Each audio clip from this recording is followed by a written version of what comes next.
দর্শক, একটি ঘটনার প্রতি আপনাদের দৃষ্টি আকর্ষণ করছে। দিনের বেলায় হোটেলে খাবার খাওয়ায় কান ধরিয়ে উঠবস করালেন সমিতির নেতা। লক্ষ্মীপুরের ঘটনা। বণিক সমিতির ভারপ্রাপ্ত সভাপতি আব্দুল আজিজের নেতৃত্বে হোটেলগুলোতে অভিযান চালানো হয়। হাতের লাঠি দেখা যাচ্ছে আব্দুল আজিজের। আচ্ছা, এই অধিকারটা কে তাকে দিয়েছে আব্দুল আজিজকে? এটা তো প্রশাসনের কাজ। যদি কোনো অনৈতিক অন্যায় কোনো কাজ হয়, সেই কাজগুলো করবে প্রশাসন। প্রশাসনের কাছে অভিযোগ দিতে হবে, প্রশাসন ব্যবস্থা নেবে। এই বণিক সমিতির ভারপ্রাপ্ত সভাপতি আব্দুল আজিজ কে? সে তার অথরিটি কে দিল তাকে অথরিটি? আচ্ছা, এখানে সনাতন ধর্মাবলম্বীদের অর্থাৎ হিন্দু মালিকানাধীন হোটেলগুলিতে সে যে দেখছে কিছু মুসলমান খাওয়া দাওয়া করছে, সেই জন্য তাদের কান ধরে উঠবাস করানো হয়েছে। আচ্ছা, রোজা তো অবশ্যই মুসলমানরা তাদের রাখার নিয়ম, রোজা পালনের। কেউ যদি মনে করে যে আমি রাখবো না, তাহলে গুনাহটা কার? গুনাহটা কি আব্দুল আজিজের না ওই ব্যক্তি? ওই ব্যক্তি। 2 নম্বর কথা হলো, নানা শারীরিক কারণে যারা নিয়মিত ওষুধ খান তারা রাখতে পারেন না। এমন কিছু অসুস্থতা আছে, ডায়াবেটিস, ক্যান্সার সহ কিছু অসুস্থতা আছে, সেগুলো তাদেরকে 3 বেলা যাদের ওষুধ খেতে হয় এবং বাধ্যতামূলক, তারা রোজা রাখতে পারেন না।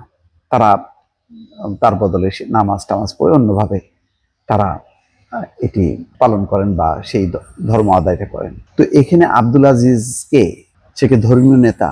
কি ধরনের সে একটা ধারণা দেওয়ার চেষ্টা করছে যে মুসলমান, সুতরাং সে আইডেন্টিফাই করতেছে তুমি মুসলমান কিনা। হ্যাঁ মুসলমান। তুমি খাচ্ছ কেন? কান ধরে উঠবাস করো। নো, এটা কি পারে সে? এই অথরিটি তার আছে? বয়স্ক যারা অনেকে নানান কারণে করতে পারে না। আবার এটাও তো আমি বললাম, যদি কোনো মুসলমান রোজা না রাখে, সেই গুনার দায় দায়িত্ব তার। তাকে কি বাধ্য করা যায়? আপনি বাধ্য করে কাউকে ধর্ম পালন করানো যায়? বাধ্য হয়ে যদি কেউ ধর্ম পালন করেন, সেটা তো আদায় হবে না, সওয়াব আদায় হবে না, তার গুনাহই হবে। কেননা সে বাধ্য, সে নিজের মন থেকে সে ধর্মের প্রতি আনুগত্য পোষণ করে সে নামাজ রোজা বা সওয়াব কামাই করছে না, তো সেটা তো তার গুনাহ। আব্দুল আজিজের এই অধিকারটা কে দিল? এটা কি 5ই আগস্ট পট পরিবর্তনের পর এমন একটা ধারণা হলো যে না, এখন যা খুশি তাই করা যাবে ধর্মের নামে, তৌহিদি জনতার নামে? লক্ষ্মীপুরে পবিত্র মাহে রমজানে দিনের বেলায় রোজা না রেখে হোটেলে খাবার খাওয়ায় কয়েকজনকে কান ধরে উঠবাস করালেন ব্যবসায়ীদের সংগঠন বণিক সমিতির নেতারা। একই সঙ্গে দিনের বেলায় হোটেলে খাবার খাওয়ালে ওই হোটেল বন্ধের হুঁশিয়ারি দিয়েছেন তারা। বুধবার দুপুরে পৌর শহরের চকবাজার এলাকায় এই ঘটনা ঘটে। বণিক সমিতির ভারপ্রাপ্ত সভাপতি আব্দুল আজিজের নেতৃত্বে শহরের হোটেলগুলোতে অভিযান চালানো হয়। এ সময় সনাতন ধর্মাবলম্বীদের কয়েকটি দোকানে কয়েকজন মুসলমানকে খাবার খেতে দেখা যায়।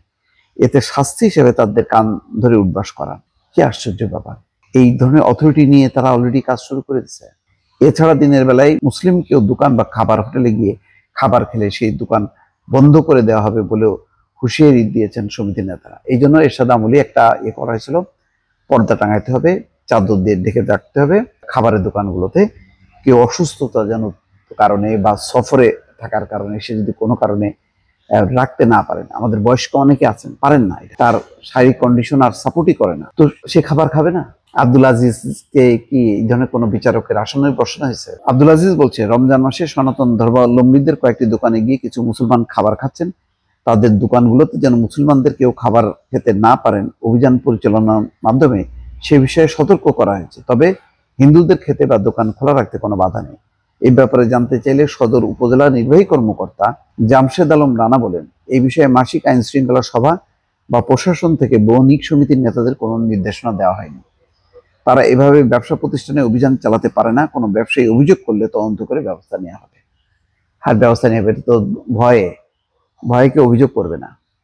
কিন্তু এই আব্দুল আজিজের ঘটনাটা যদি প্রশাসন জেনে থাকে, মানুষ জেনে থাকে, তো তাকে অবশ্যই জিজ্ঞাসা করা উচিত যে এই অথরিটি নিয়ে সে কেন মুভ করছে। এক ধরনের মাতব্বরি দেখানো যে আমি এখানে একটা বিশাল একটা সবের কাজ করতেছি, না, ভুল। সে তো জবরদস্তি করতেছে। ইসলাম জবরদস্তির ধর্ম না, কারো ধর্মীয় আচার পালন এটা জবরদস্তি না। এটা নিজ থেকে যদি না আসে তাহলে কখনোই সম্ভব না। কিন্তু আব্দুল আজিজ যেটা করতেছে এটা জবরদস্তি করতেছে। এটা ইসলামের যে মূল যে নীতি, মূল্যবোধ, তার বিরুদ্ধে সে কাজ করছে।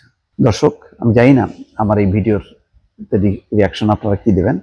আমি খোলা মনে যেটা বিশ্বাস করি সেটা বললাম আপনাদের সঙ্গে। ভালো থাকবেন। আল্লাহ হাফেজ।